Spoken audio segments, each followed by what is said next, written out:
Hi, everyone. Welcome to Ring Ready Live, the home of the owner handler, brought to you by Showsite Magazine.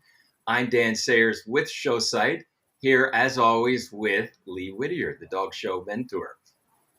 And today we are going to be discussing how you can become a beautiful backdrop to your dog. So before we get started, I want to welcome you all once again. Today is our 24th show, Lee, I believe. And it's good to be here with you as always. And I want to ask everyone if they could let us know where you're from, let us know your breed. And as I said, today we're going to be discussing how you can become a beautiful backdrop. And before we get started, Lee, I just want to let everyone know that the emphasis there is on the word backdrop. So that's where the focus is going to be. And Lee, you're going to help all of us to become a more beautiful backdrop for our dogs. So this is something that we have discussed a bit. We kind of touched on it previously, but again, the focus is going to be on the background, as opposed to some of the other topics that we've discussed a little more directly. So I want to say hi to Ginger. Welcome back. Cece Alberta Evans. Hello from Amarillo. Linda, thank you for being here again. Doreen, thank you. Mackenzie, good to have you here. Carol and Becky, wow, you're joining us from all over, from St. Louis, from Pennsylvania. Hello from England. Mark, welcome. And Annalise, welcome back from Alaska with Rottweilers. So, Lee, backdrop. Is there anything? Well, you know what? Let's put that off for a moment. Let's remind everyone that you are, in fact, the dog show mentor. We've got 30 minutes every week with you. And this is, as we said before, sort of an intro to your dog show mentor program. Let us know how we can get in touch with you if we like what we hear at Ring Ready Live every week, but we want to hear more. And you know, maybe that's something that I want to address. Lee and I read all of your questions, and we don't often have time to respond directly during the live broadcast, and we may not be able to respond in depth to your posts, but we do read them. And I want to encourage everyone, because we only have 30 minutes, that if you have a comment, it'll be really helpful to you and to everyone watching and to Lee and I, if we can stay on topic. So today's show, we're talking about becoming a beautiful backdrop. That's what we want to focus on. That's where we're going to make the most use of this time.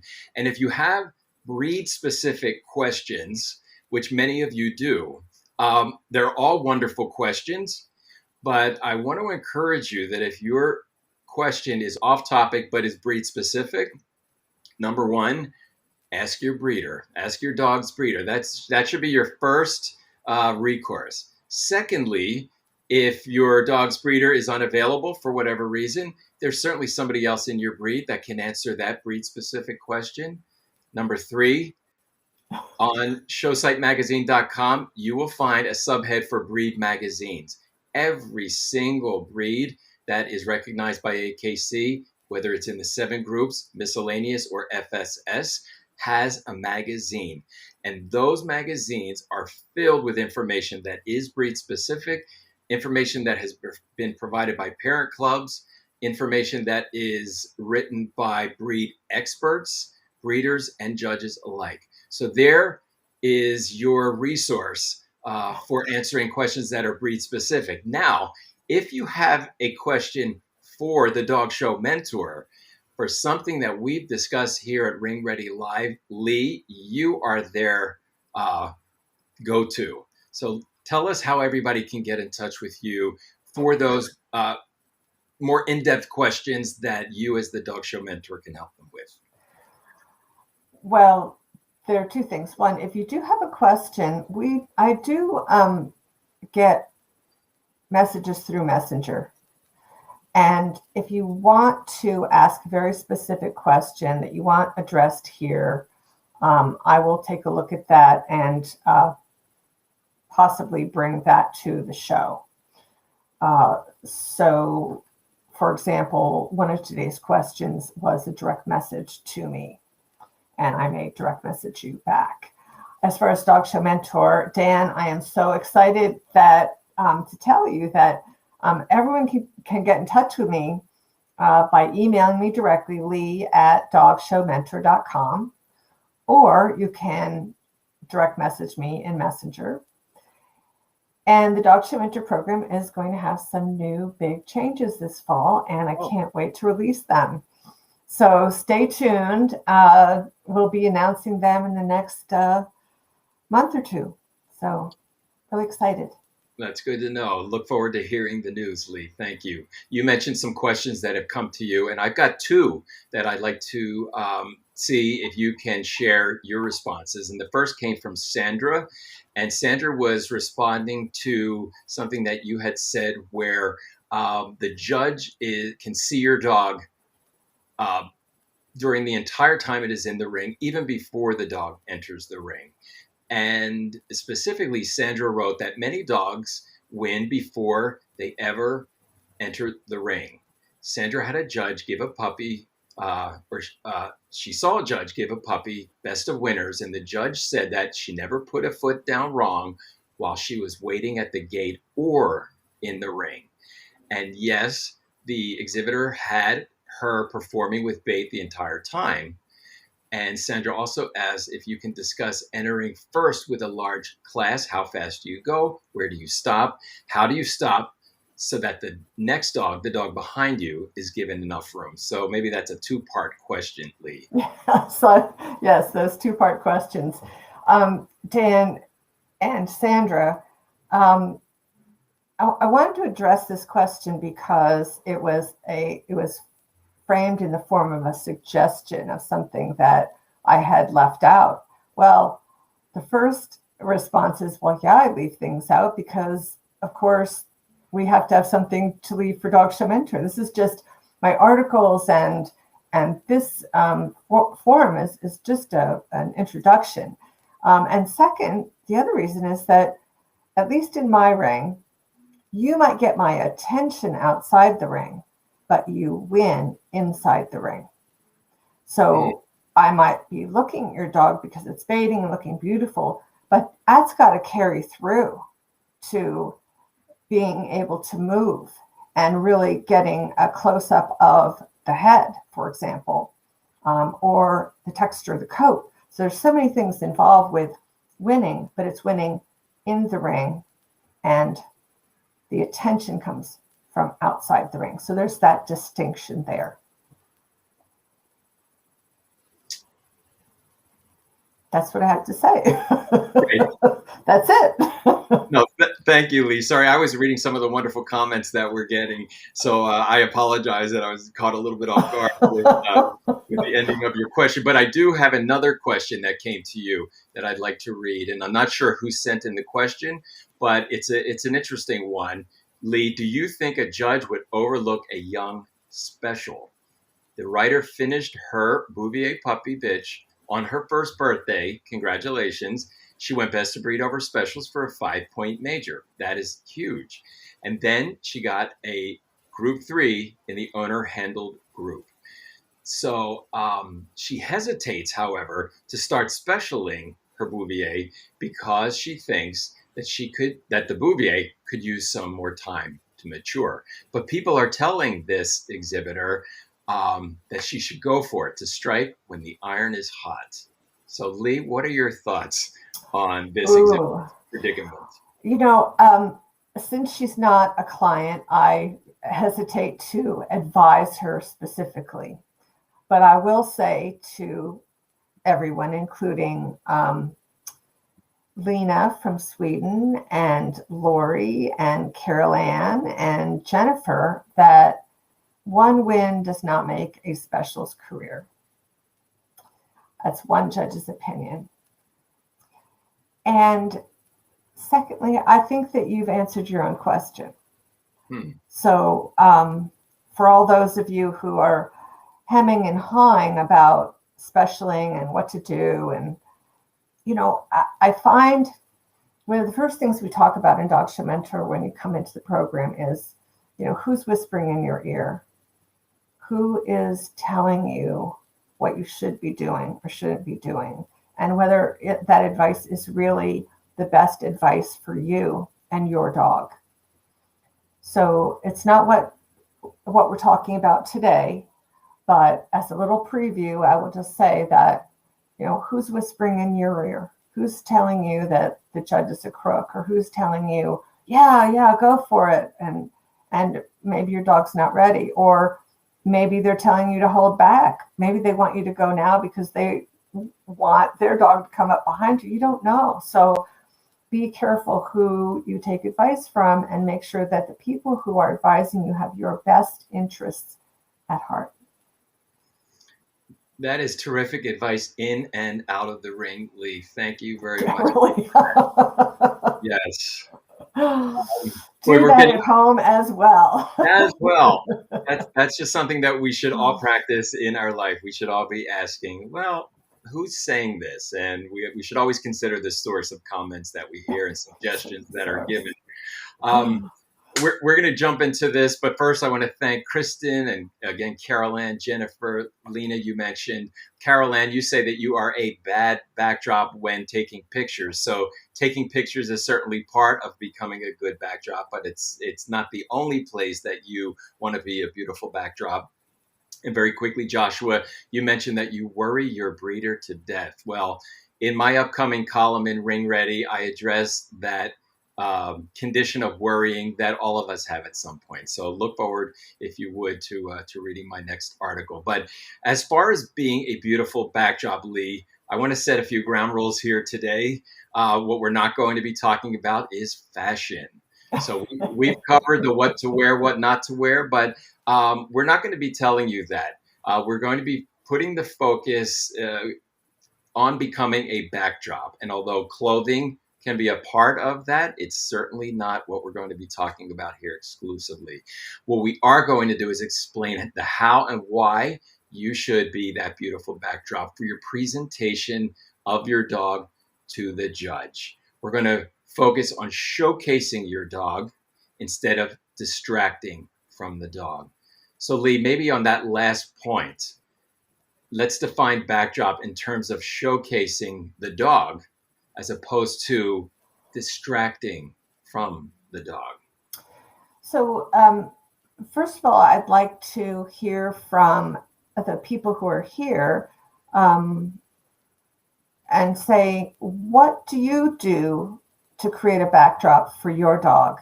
Or how do you and if you don't understand it, say so. And if you do understand it, say what your understanding of it is. So Linda says backdrop, or maybe not to be, maybe or not to be, when to stand out in front or behind a dog versus standing behind. Breed specific, maybe. Well, yes, Linda. That's a great question. So hold that thought. So who else has a comment about how they create a beautiful backdrop? And I just wanted to note here that the first Dog Show Mentor webinar of the month is called Showcasing Your Dog, What's Behind a Stellar Presentation. And so we're right in line with Dog Show Mentor. And Aylin says, my understanding is not to wear clothes that hide the dog. Yes, I agree with that. Well said. Who else understands what a backdrop is, or how do you contribute to your dog's backdrop? Maybe Linda has another comment about that. Joyce says contrast color. That's a great comment, Joyce, and particularly for those of us who have black dogs. We want to enhance the outline of the dog with our Um, they're solids or not solid, right? A pattern, a floral. Florals are tricky. They can be very tricky. There are a lot of different fashion styles out there, right? But you want to choose a fashion style that's all your own.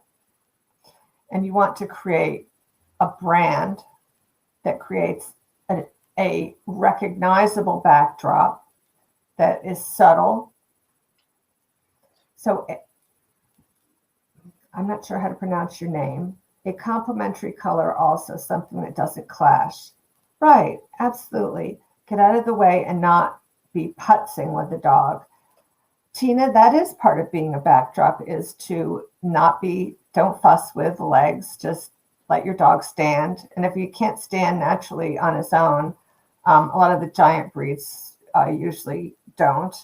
But if you can't stand naturally on its own, maybe you need to look and see if that dog is the right dog for you to be showing right now.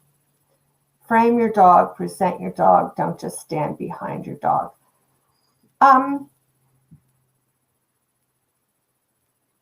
For some breeds, standing behind the dog is a very effective way to do it. And it depends also on the dog itself.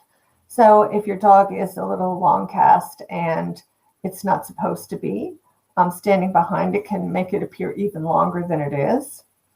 So you have to be careful of that. But I've seen a lot of standard poodles, for example, be presented beautifully by standing behind.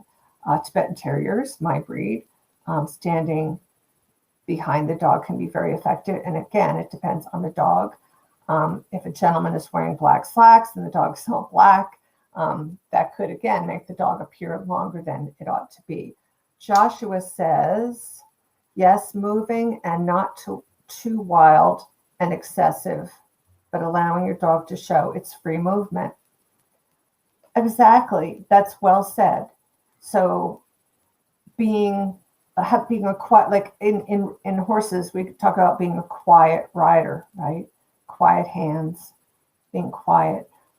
That there's, as a judge, sometimes you'll notice people pounding because they can't run quietly, and running quietly really can enhance that dog's gait. Lee, I like this one from CC Alberta. I hope I've said your name correctly. I mean, don't just stand there. Oh. Be aware of how you are standing. You know, Thank you. We've all seen exhibitors stand with their dog in the ring, and they look like they're waiting for a bus. Yeah. You know, there's absolutely nothing happening, and their dog just is not really doing anything for itself. I agree. How you stand is so important, as is how you move, how you run, or how you walk with your dog. Those flowing movements that you've said. Slowing things down has always helped me, especially when the adrenaline is pumping. Boy, when you just move really slowly, I mean, literally like a robot slowly, boy, that just creates a beautiful picture when your adrenaline speeds those slow motions up and you're not really acting in a very scattered kind of way. So I love that word flowing. I'm not sure who posted that, but that's a great word. Yeah, flowing is good. With some of the terriers were a little. There's the terrier walk. It's not quite as flowing, and that's perfectly. That's the backdrop, right? That's what you want because that's what you expect. So when you see something out of sync with that, you're like, oh, yes, right. So, and the O can be a good O, or it can be a, oh, something's off here. yes. So we expect certain breeds to be shown in certain ways, and sometimes someone who is very adept can step outside of that norm and be quite successful. And sometimes they can step outside the norm and really flush it. You've lost your chances here. Yeah. Waiting for a bus. Yeah, Peg, it is. I know, Dan Slarry's. Pounding is distracting. Yeah, let the dog stand out. you know, we don't want, I don't want to see the handler. I want to have to, I want to, I'm going to be riveted on the dog, and you're going to help me do that. That's your job, is to help me be riveted on the dog. For all those owner handlers out there who complain and say, oh, well, the handlers get the lion's share. Well, that's because they're working it, right? And the way they work it sometimes is to just be quiet and really let their dog stand out. I agree with you, Lee. And you mentioned terriers a moment ago. You and I are going to be at Montgomery County next month. That is where all of the terriers are going to be coming together for a long weekend, but really for one day only at Montgomery. That is where we are all going to see the dogs first, and maybe the handlers. The handling at Montgomery with the terrier breeds is so above and beyond, and it's because the terriers demand it, and the handlers understand their breeds, and they just do such a masterful job in so many cases of showcasing the dog. They are, in fact, beautiful backdrops to the dogs, and I encourage everybody to come and join Lee and I next month, October 6th, I believe it is this year, where we can see some really wonderful backdrops, if you will, to some phenomenal dogs. I know, and it's going to be exciting to be at the booth with you. We're going to have show site, ring ready, and dog cementer booth at M&E, Mars and Essex. Yeah. Linda says, so interesting thought, minimal movement or keep showing your dog. They're not mutually exclusive, Linda. Right. I have a friend who happens to be a sporting judge, and she commented once watching the Doberman ring, and the handler that won never quit working her dog to keep that perfect presentation. And she commented on that being something that she knows. Absolutely. It's not mutually exclusive. And that's the key, right? That's why it's such a big topic of this creating the backdrop. I mean, I was fed on the Doberman ring when I started showing Rottweilers, because that's where the knowledge was. That's where the action for working breeds was. And so I learned how to show a Rottweiler by watching the Doberman handlers, because they were at that time unparalleled in the working group. And so, yes, we want to keep working the dog. And sometimes we do end up making movements, right? But those movements are, how can I put it, intentional. You're not just moving your arm to make a motion in the ring, right? You're going to make the motion that gets the dog's attention, that gets the judge's attention. It's very intentional. I've discovered, Lee, that in order to do that, I have to focus on my dog from the moment she comes off the table until the moment I bring her back to her table or her crate. When the focus is on the dog at the other end of my lead, it seems like everything else just follows. My movements are more flowing. My hands are softer. I'm working her. She's engaged with me because I have made that connection. It's half the work, I find. I don't get easily distracted. And then, although I am interacting with her because my focus is on her, I am the backdrop. I want everyone's focus to be on her, you know? And I have not seen you show, but I'm looking forward to seeing you in the ring. I'm looking forward to that as well. It's always an unknown with my breed how it's going to go, but anyway, that's half the fun. And Ziva asks, and I'm not sure what breed that is in the little circle there, but Ziva asks, what do you mean by the terrier walk? Well, if that's a terrier and you have a terrier and you don't know, then I would suggest you go to Montgomery County and watch. And then you get a real education. And then if you still can't identify it, come and find me, because I'll be there. That's great. Ziva, I would take Lee up on that suggestion. Um, in one day, you will learn more than you ever thought possible. It's that kind of show for sure. It is. It is absolutely.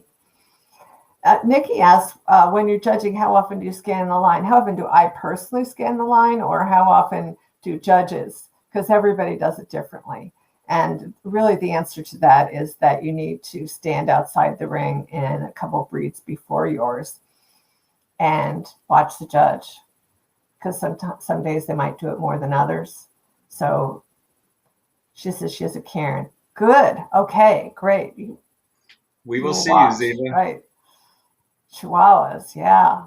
Question mark. Not sure what that question mark means. Do you know if you have Chihuahuas? Okay. I can from Montana. Maybe she's asking if she should run with a Chihuahua, and I can answer that. I don't believe you should run with a Chihuahua. No. I'm sure that's not your question, Jan. This is yeah, it is. Okay, good. All right. And I just want to say that I will be, I'm leaving tomorrow for Roseburg, Oregon. And entries have already closed there, of course. And other shows that I will be at are St. Clair in Port Huron, Michigan, one of my favorite shows ever.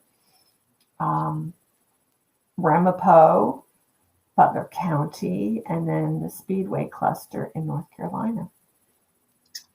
You do get around, Lee. Thanks for sharing those locations with everyone. If you will be at one of those shows, say hello to Lee when her judging assignment is complete. Let her know that you're a viewer of Ring Ready Live. She would love to meet you, and she would love to share the good news about the Dog Show Mentor Program with you as well. And I also want to mention that Megan, our customer relations manager, she's going to be at several shows in Raleigh, Gray Summit, Missouri. She's going to be up at Wine Country in Romulus, New York in September. And then in October, everyone will be seeing Megan at Morris and Essex. That's another show where if you find yourself in New Jersey the first week of October, by all means, stop by. That's going to be, it's a once every 5-year event. And the quality of the judging, the quality of the dogs there is going to be what we've all been waiting to see for the past year and a half, I should say. I also want to, Lee, before we go, there's a few items that I think it would be nice if you could just remind everyone on how they can present a beautiful backdrop for their dogs. We want them to look the part, certainly, and to make sure that all of their visual components work well, i.e. their clothing. But what are some of the other things maybe that other okay, so that you can leave them with? Yeah, we're not going to talk about, St. John versus Chanel or, what kind of shoes you're going to wear. It is the most asked question, and it is so controversial. And I don't mind controversy, but that's not what we're talking about today. For me, make sure that your visual components work. You should look clean and neat and like you give a damn, right? And this goes for your appearance and your collective presentation, right? This is and this goes into a totally different topic, which I think I'm not going to go into, but you and your dog are creating a scene, right? You're in a movie. So if you think about yourself like that, how do you want to look in a movie? Nothing's perfect, but, if everything is a mess, there's this thing, it sort of diminishes trust.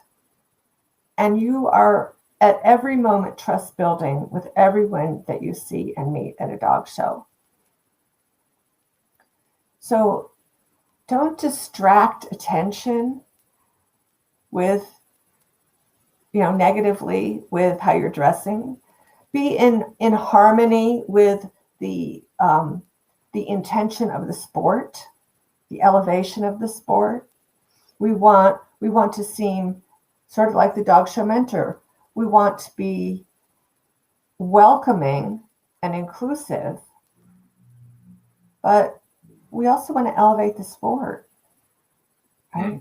We don't want to bring it down. Um, Someone sent me a quote, and I guess I'd like to leave you with this thought.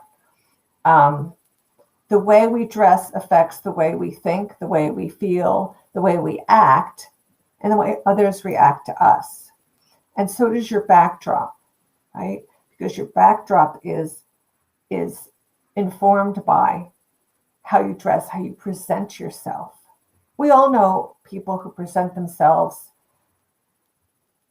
at what I'm going to call, just for my language, sloppy, and people who are pin neat.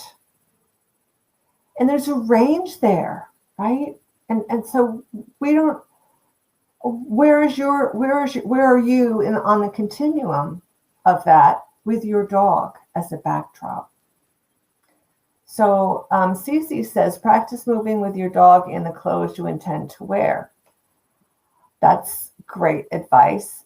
Practice in front of a mirror being a backdrop and see what you see in that mirror. Have the video, do the video. Why isn't everybody doing video? If you want to know if you're a good backdrop, watch yourself, right? I mean, I've done things with my dog where I've said, oh, well, I guess I'm not doing that again. And Susan has a long response, and I'm not sure I can read it in time, but we will read it later. And thank you so much for taking the time to do that. I would like to invite you to come to my special open master classes in October. We start September 28th. They're on Tuesdays. We can go to October 12th and then directly to October 19th. It's a 3-part series, and I believe that the link to it is in the chat, will be put in the chat, or is on this posting here. Thank you, Lee. And I encourage everyone, once again, to reach out to Lee and to join Lee for her master classes. That I know you've got the triple special, if you will, that's coming up beginning I'm so excited. in September. That's going to be a lot of fun. Could you remind everyone of those dates, Lee? I think September 28th. September 28th, October 12th, and October 19th. And there will be a period of time after the classes where the recordings will be available. Terrific. If you can't make every class.